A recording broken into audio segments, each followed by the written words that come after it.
بسم الله الرحمن الرحيم.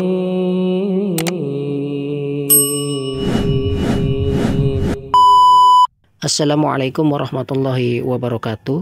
Alhamdulillah berjumpa kembali di kanal YouTube Sutarno Azaria Adventure. Di episode sebelumnya kami telah angkat tentang respon Mas Heri Pras menanggapi video dari Muhyiddin Ustadz Adi Hidayat tentang potong memotong ayat. Dan kini pembelaan datang dari sahabat Mas Heri Pras sendiri, yaitu Ko Felix atau biasa dipanggil Ustadz Felix Xiao. Mari kita simak bagaimana Ustadz Felix Xiao melakukan pembelaan terhadap Ustadz Adi Hidayat di kanal YouTube-nya dalam live streaming dengan tajuk Isa dan Yesus. Barakallahu fikum. Wassalamualaikum warahmatullahi wabarakatuh.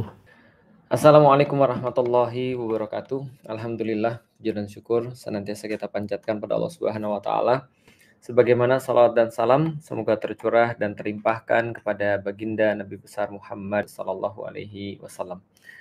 Alhamdulillah teman-teman sekalian yang dirahmati Allah, kita coba untuk live dan coba untuk merutinkan live.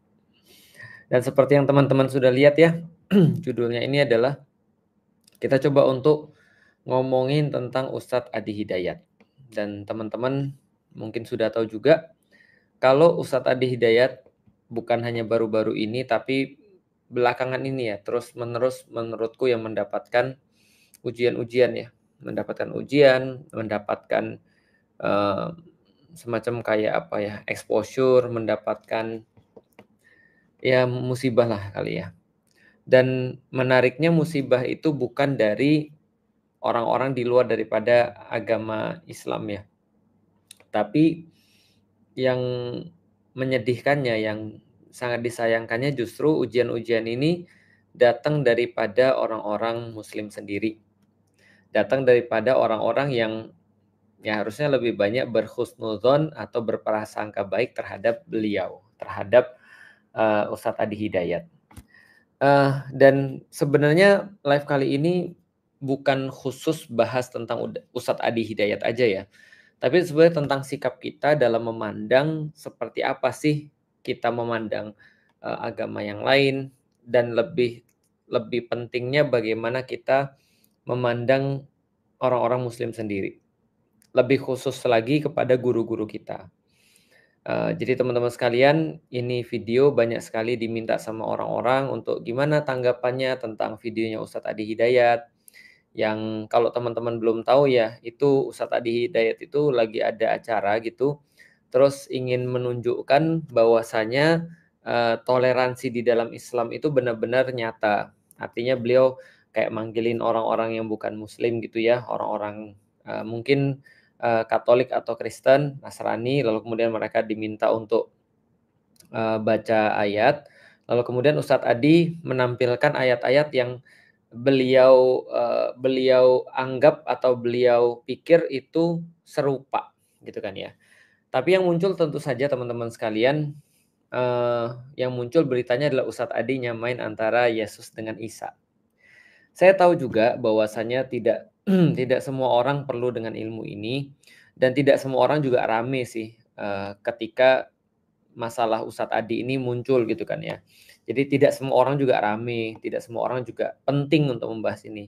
Tapi ya toh namanya juga kita memberikan edukasi, memberikan pendidikan tentang apa yang seharusnya menjadi sikap kita sebagai seorang Muslim gitu ya. Nah, jadi pertama gini teman-teman sekalian. Saya menghabiskan waktu sekitar 5 tahun untuk mencari tentang Islam.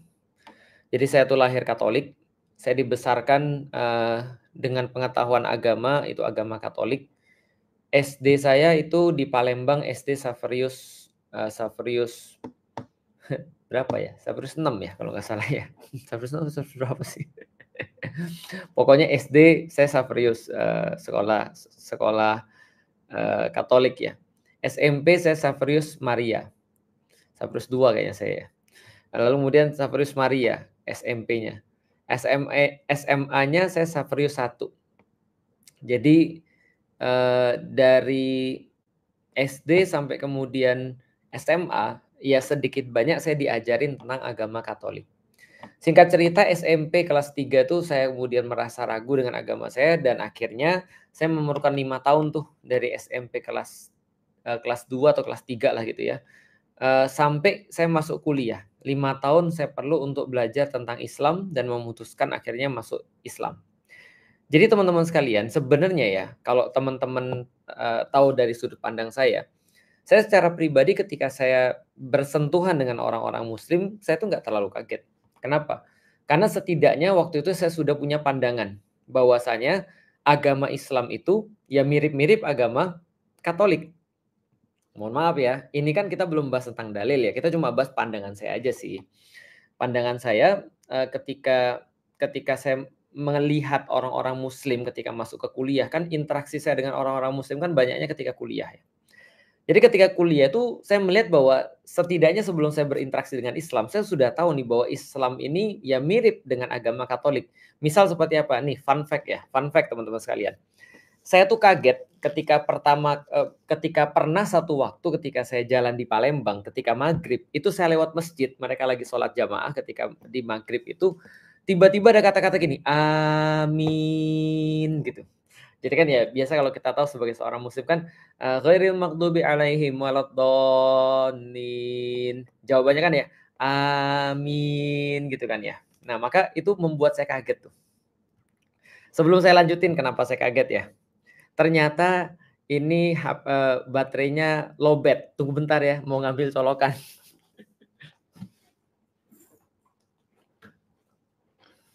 Oke, colokannya udah ada. Bentar ya. Sabar. Allah sayang orang sabar. Kita colok dulu lah.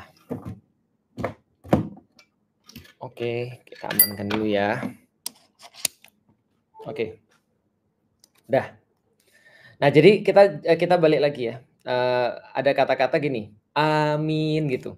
Jadi saya dengar itu ketika saya jalan lewat ketika orang-orang muslim lagi sholat maghrib. Di titik itu tuh saya tuh merasa gini, loh kok sama kayak di gereja ya? Karena di gereja ketika orang-orang Katolik lagi beribadah misa tuh Jumatannya orang-orang muslim lah kira-kira gitu ya.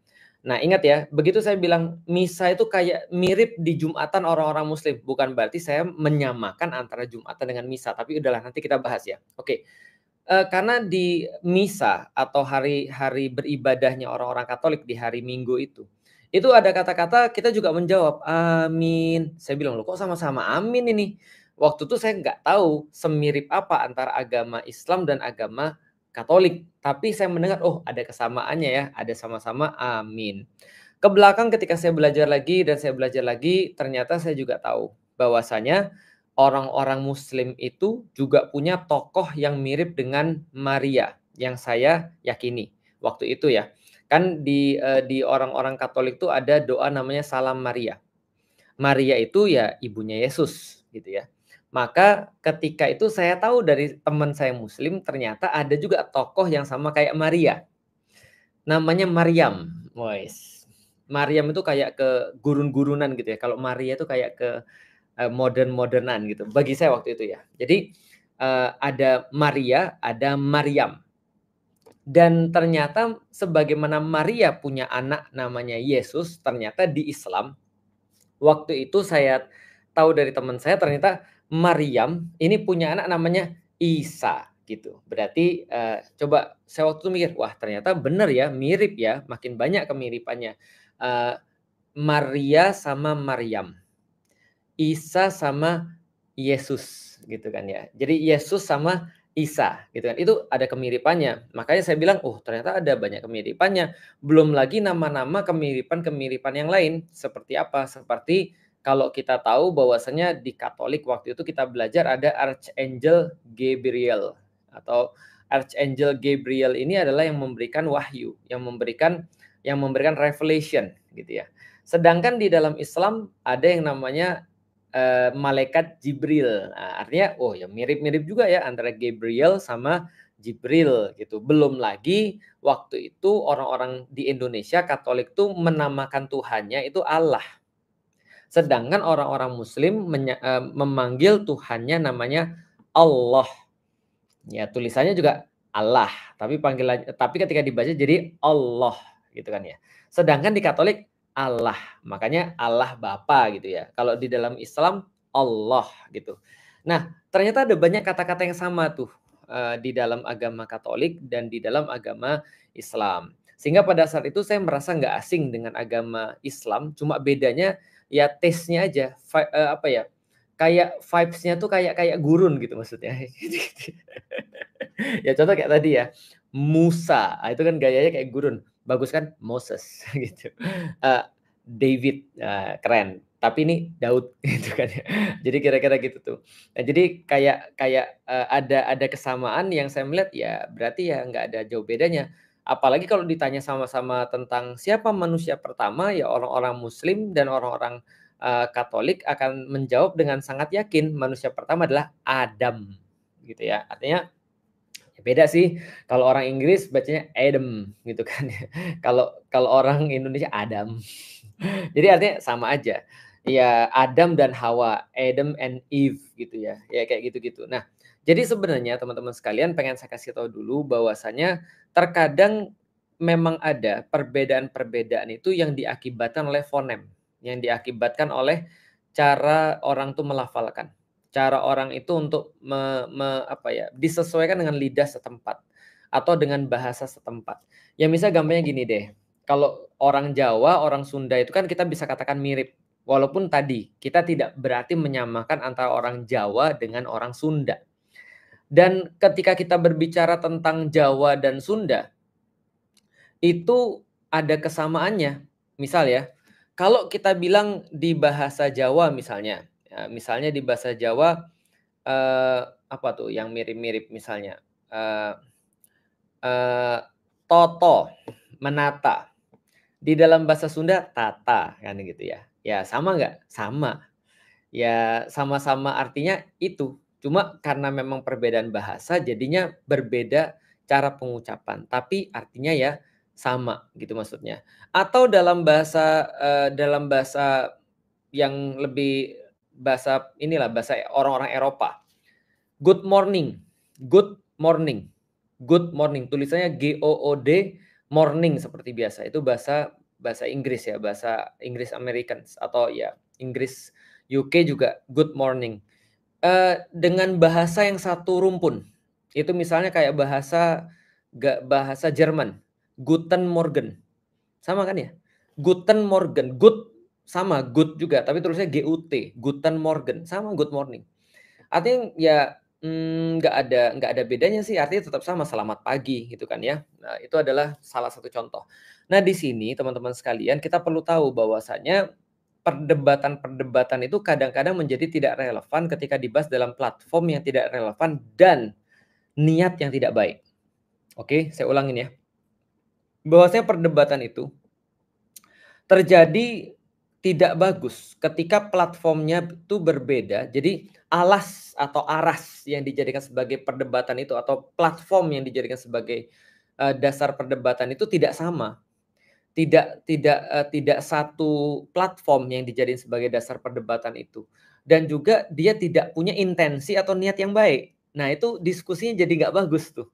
Dan cenderungnya jadi kayak yang kita lihat sekarang ketika orang-orang justru kemudian bahas perkara-perkara nggak esensial dan cenderung untuk menjatuhkan Ustadz Adi Hidayat.